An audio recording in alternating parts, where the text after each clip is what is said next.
उस वक़्त आप उस रिसर्चर का नाम as a third person sentence में यूज़ कर रहे हैं, तो फिर आपको उसको ब्रैकेट में नहीं लिखना है। ब्रैकेट में हम लिखते हैं कि हमने एक स्टेटमेंट दिया और वो स्टेटमेंट हमें कहाँ से मिला था, वो हमें किसी लिटरेचर से या किसी पेपर से मिला था। तो उस पेपर का हमने एंड में जो है वो साइटेशन के तौर पे ब्रैकेट के अंदर ऑथर या ऑथर्स की डिटेल और किस ईयर में हुआ था, वो हम इस तरह से दे देते हैं।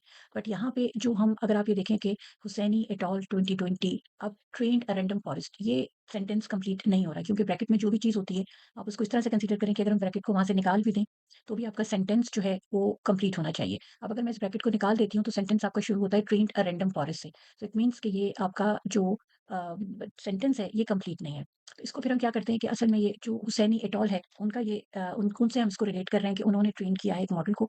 तो यहाँ पे फिर हम ये करते हैं कि ये जो नाम है हमारे पास, इसको हम ब्रैकेट से बाहर कर देते हैं और सिर्फ़ ईयर को हम ब्रैकेट के अंदर रखते हैं। कॉमा भी हम हटा देंगे। अब आप देखिए कि अगर आप इस ब्रैकेट को यहाँ से निकाल भी देते हैं, तो ये Hussaini et al trained a random forest model, ये आपका जो सेंटेंस है ये बिल्कुल सही है, करेक्ट है और ये पूरा कंप्लीट है।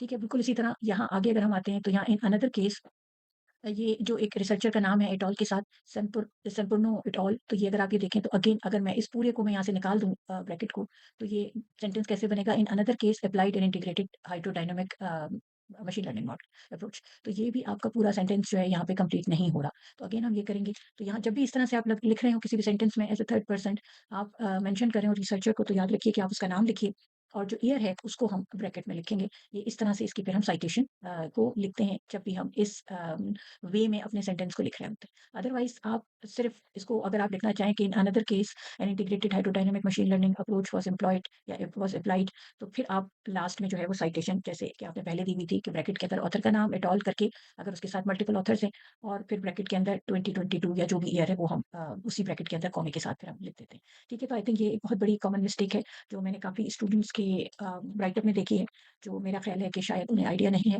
तो आप और रिसर्च पेपर्स भी देख लें कि किस तरह से और रिसर्च पेपर्स में इस तरह की साइटेशंस को लिखा गया है, उसका राइटिंग स्टाइल क्या है। तो आप भी देखेंगे कि ये वाला स्टाइल जो आप बता रहे हैं वो किसी भी पब्लिश पेपर में आपको नहीं नज़र आएगा। ठीक है, तो तरीका यही है कि हमने जो भी ऑथर्स हैं उनके नाम को हम ब्रैकेट से बाहर निकालेंगे और हम सिर्फ़ ईयर को ब्रैकेट में डालेंगे क्योंकि वो हमारे सेंटेंस का हिस्सा है उनका नाम। और बस ये याद रखिएगा कि किसी भी सेंटेंस को चेक करने के लिए आप ये देखें कि अगर ब्रैकेट को आप निकाल दें उस पूरे सेंटेंस से, तो भी आपका सेंटेंस कंप्लीट होना चाहिए। I hope you understand it. ठीक है, तो आइंदा इस चीज़ का ख़्याल रखिएगा। ये सारी जगहों पे यही प्रॉब्लम है कि जो हमें यहाँ से इसको करेक्ट करनी होगी। ठीक है, तो ये आज की जो एक कॉमन मिस्टेक थी, वो यहाँ पे हमने डिस्कस की है। Thank you.